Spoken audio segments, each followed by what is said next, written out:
लेकिन जब रुक्मणी नहीं मानी तो भगवान ने भी फिर कुछ कहा नहीं। क्यों? क्योंकि ऐसे तो कुल का नाश होगा नहीं। कुल का नाश तभी होगा जब वर्ण संकरता फैलेगी और यहीं से वर्ण संकरता का बीज बोया जाएगा। और इसी कारण से यदुवंशी आपस में लड़ करके मर गए, क्योंकि वो विवाह नहीं होना था। और उसी में रुक्मी का वध भी हुआ है। कथा ये कहती है, जिन बलराम जी के द्वारा बचाया गया था रुक्मी को, उन्हीं बलराम जी के द्वारा रुक्मी का वध किया गया। ऐसा हुआ कि जिस समय बारात पहुंची तो रुक्मी के जितने भी मिलने जुलने वाले थे, उन्होंने रुक्मी से कहा, अपमान करने का बढ़िया मौका है, कर लो। कैसे करेंगे? बोले इसको बुलाओ बलराम को, इसके साथ जुआ खेलो। बलराम जुआ खेल नहीं पाते थे, लेकिन द्यूत क्रीड़ा के बड़े शौकीन थे। उनको अच्छा बहुत लगता था। सज गई महफिल, द्यूत क्रीड़ा होने लगी। 1 करोड़ का दांव लगाया भगवान बलराम जी ने, जीत गए बलराम जी। रुक्मी झूठ बोल गया, मैं जीता। बलराम जी ने कहा, काशी नरेश इत्यादि लोग बैठे थे। बलराम जी ने कहा, अगर काशी नरेश कह देंगे तो मैं मान लूंगा। काशी नरेश ने भी झूठ बोल दिया। जब काशी नरेश ने भी झूठ बोल दिया, उसी समय आकाशवाणी हुई और आकाशवाणी के माध्यम से बताया गया कि जो भी बोल रहा है वो सब झूठ बोल रहा है, इसमें बलराम जी ही जीते हैं। इतने पर के बाद भी जब रुक्मी अपशब्द कहने लगा बलराम जी को, तो बलराम जी ने एक ही बार में उसका गोविंदाय नमो नमः कर दिया। और इस प्रकार से रुक्मी का वध हो गया। आगे भगवान एक बार अपने बाल गोपालों को, कथाएं तो और भी हैं, कथाएं ये भी कहती हैं भगवान स्वर्ग गए सत्यभामा जी के लिए पारिजात का वृक्ष लेने। कथा ये भी कहती है भगवान आनंद से रहने लगे। देवर्षि नारद आए। देवर्षि नारद ने सोचा कि चल करके चेक करें, एक आदमी विवाह करता है तो इतनी किचकिच रहती है, भगवान ने इतने विवाह करे हैं, कैसे भगवान रहते होंगे, आइए इसको बताते चले। भगवान 16,108 विवाह करके रह रहे हैं। तो नारद जी के मन में इच्छा जगी, चल के देख के आते हैं भगवान कैसे रह रहे हैं। नारद जी आए, रुक्मणी जी के अंदर भवन में गए तो देखा क्या, भगवान श्री कृष्ण और रुक्मणी मैया बैठे हुए हैं और क्या कर रहे हैं, बात कर रहे हैं। जैसे ही नारद जी को देखा तो नारद जी ने देखा बड़ी शांति से बातचीत चल रही। भगवान ने कहा, आइए आइए देवर्षि, वो भाग्य, आइए आइए। नारद जी बोले, यहाँ दाल नहीं गली, आगे चलेंगे कहीं? नहीं नहीं प्रभु, निकल रहा था, दर्शन करने का मन हुआ, दर्शन कर लिया। भगवान बोले, ऐसे कैसे आए हैं, ऐसे चले जाएंगे? अरे ऐसे तो जाने नहीं देंगे, कम से कम कुछ नहीं तो 2 लड्डू खाइए। भगवान ने 2 लड्डू दिए, जल दिया। नारद जी खा करके आगे चले। उन्होंने सोचा चलो यहाँ नहीं बनी बात, दूसरी जगह जाएंगे। भगवान पहुँच गए कहाँ? नारद जी पहुँचे कहाँ? कालिंदी जी के भवन में, यमुना जी के भवन में पहुंचे। देखा क्या, वहां भी भगवान क्या कर रहे हैं, संध्या करके उठे हैं। अरे अरे नारद जी, आहा देवर्षि, आइए आइए आइए। नारद जी बोले, ये क्या चक्कर है, अभी तो रुक्मणी जी के भवन से मैं निकल के आया हूँ, यहाँ आया हूँ तो यहाँ भी यही है और यहाँ भी आइए आइए। भगवान से बोले, नारद जी नहीं चल रहे हैं। बोले, ऐसे कैसे? 2 लड्डू खा के जाइए। फिर 2 लड्डू खिलाए, फिर पानी पिलाया। नारद जी और आगे बढ़े। बोले, अब चलते हैं कहाँ? बोले, चलते हैं मित्र वृंदा के पास, उनके भवन में जाकर के देखेंगे। नारद जी सोच रहे थे कोई अकेले मिले तो कुछ कहे, और कुछ कहे तो इनमें आपस में कुछ खटपट होए तो आनंद ले। तो मित्र वृंदा के पास पहुंचे तो देखा क्या, भगवान वहां बच्चों को खिला रहे हैं। जैसे नारद जी को देखा, नारद जी ने भगवान को देखा, चौंक गए। अरे जैसे नारद जी को देखा, भगवान बोले, आइए आइए आइए, चलो बच्चों पैर छुओ। लाइन लगा दी, बच्चे पैर छूने लगे। नारद जी आशीर्वाद देते देते थक गए। बोले, नहीं प्रभु चल रहे। बोले, ऐसे कैसे, बिना कुछ खाए पिए? 2 लड्डू खा के जाइए। फिर नारद जी ने सोचा शायद अब की चले। नग्न जी के यहाँ पहुंचे तो देखा भगवान ब्राह्मणों को भोजन करा रहे। बोले, आइए आइए आइए। बोले, नहीं चल रहे। बोले, ऐसे कैसे, 2 लड्डू? नारद जी ने सोचा अगर ऐसे 2 लड्डू खाते रहे तो 16,108 रानियां हैं, हम लड्डू बन जाएंगे। नारद जी बोले, यहाँ मेरी दाल नहीं गिलेगी। लौट के जाने लगे तो देखा मार्ग में एक श्रीमती जी मिल रही, कितना घूंघट किए, नारद जी से टकरा गई। और जैसे घूंघट हटा के देखा तो भगवान श्री कृष्ण बाल कृष्णलाल खड़े। बोले आइए, कहाँ से? अरे बोले आइए क्या, अभी आप मिले वहां मिले वहां मिले। बोले हम तो बाहर से आ रहे हैं। बोले नहीं हमें जाने दो। बोले ऐसे कैसे? और जगह जैसे भगवान ने ऐसे कहते कहा, बोले जैसे तैसे अब हम नहीं आएंगे, राम राम में जा रहे हैं। और ऐसा कह के नारद जी चले गए। परिवार में मनोविनोद भी होना चाहिए। देखिए पहले राजाओं के यहाँ एक भवन बनता था, कोप भवन। कोप भवन का मतलब ये होता था जब कोई रानी रूठ जाती थी तो उसको भवन में जाती थी। अर्थात कहने का तात्पर्य ये है, राजा जान जाता था कि ये रानी कुपित है, राजा बनाता था। आए दिन रानियां जाती रहती थी कोप भवन में। लेकिन भगवान ने एक दिन विचार किया कि मेरी सबसे बड़ी रानी है रुक्मणी, ये आज तक कोप भवन में नहीं गई, ये कभी नाराज नहीं हुई। तो भगवान आज गए हैं और रुक्मणी जी को छेड़ने के लिए, उनको गुस्सा दिलाने के लिए, उन्हें नाराज करने के लिए प्लान बना करके गए। और भगवान ने अपना मुंह उदास सा बना लिया। पहुंच गए रुक्मणी मैया के भवन में। मैया ने देखा, स्वामी क्या हो गया? बोले कुछ नहीं हो गया।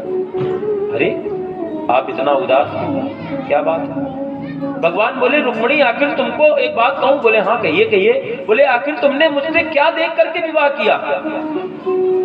और जो सुना रुक्मणी मैया ने तो उनकी तो हालत खस्ता हो गई, होश उनके बिगड़ गए। बोले आज ये प्रश्न कर रहे हैं? 10-10 बच्चे हो गए, शुरुआती दौर में तो चलेगा भाई। बोले अगर शुरुआती दौर होता तो चल जाता। आज 10 बच्चे हो गए, एक बेटी, 11 बच्चे हो गए। अब ये पूछ रहे हैं कि हमसे विवाह क्यों किया? अब बताओ लड़ने वाली बात है कि नहीं है? सीधे सीधे श्रीमती जी से कह दो कि तुमने हमसे विवाह क्यों किया तो 2-4 खरी खोटी सुनाएंगी कि नहीं सुनाएंगी? लेकिन रुक्मणी भैया कुछ नहीं बोली। भगवान ने कहा अच्छा नहीं बोली। भगवान ने फिर दूसरी बात रखी। बोले एक बात और है, तुम इतने ऊंचे कुल की, और हमारे तो माता पिता भी अभी कंफर्म नहीं है ठीक से। कोई कहता है नंद यशोदा के लड़के हैं, कोई कहता है देवकी वसुदेव के हैं, हमारे माता पिता तक का भी पता नहीं है। अब भी कुछ नहीं बोली। बोले और सुनो, तुम अगर ये सोचो हमारे अंदर कोई बहुत गुण है तो गुण भी नहीं है। कोई गैया चराते रहे जीवन भर, माखन चोरी करते रहे, संसार हमें चोर के नाम से जानता है। अब भी नहीं बोली। भगवान ने फिर कहा अगर तुम ये सोचती हो कि हम बहुत बड़े वीर हैं, हमारी वीरता पे प्रभावित होकर के तुमने विवाह किया है तो वो भी गलत है, क्योंकि संसार हमें एक और नाम से जानता है। क्या नाम है? रणछोड़। बोलिए रणछोड़ राय की जय। बोले हम रणछोड़ भी हैं। जब यहाँ भी कुछ नहीं बोली तब भगवान ने ऐसे ही जैसे कहा अब भी कुछ नहीं बिगड़ा है, और जैसे ही अब भी कुछ नहीं बिगड़ा है ये शब्द सुन करके माता रुक्मणी को चक्कर आ गया।